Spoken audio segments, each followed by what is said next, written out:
Mardi, j'ai passé une journée entière en garde à vue dans des conditions déplorables. Je suis harcelée judiciairement.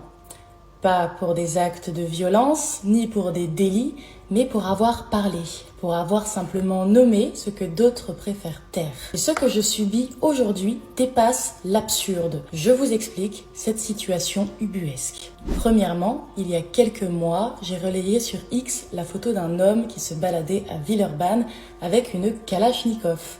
Oui, une Kalash. J'ai écrit « Cette chance se balade au calme avec une Kalachnikov à Villeurbanne » pour accompagner cette photo. L'info devient virale, les médias s'en emparent, la police l'interpelle. L'arme s'avérait finalement factice, mais c'est grâce à ce relais qu'il a été contrôlé. Et devinez quoi ? Ce type multirécidiviste au casier judiciaire monstrueux et lourdement condamné a porté plainte contre moi pour diffamation. Et la justice m'a mise en examen.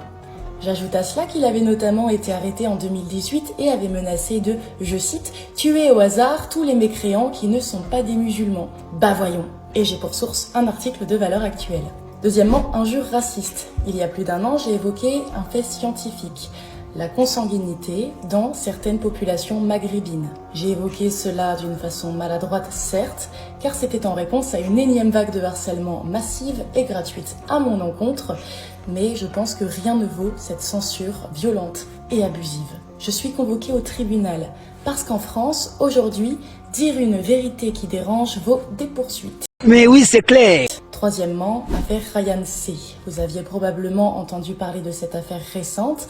Un homme qui m'a traqué pendant plus de 7 mois, presque quotidiennement. Il publiait ma localisation en temps réel, il me prenait en photo, il me suivait dans la rue, dans ma salle de sport. Il appelait à me tuer régulièrement sur les réseaux sociaux et il décrivait même parfois la façon dont j'étais habillée.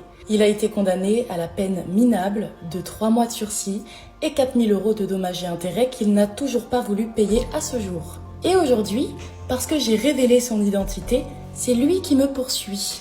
Il a trouvé une autre façon de s'en prendre à moi. La justice française, aujourd'hui, protège mes agresseurs et me traîne dans la boue. Je suis toujours menacée.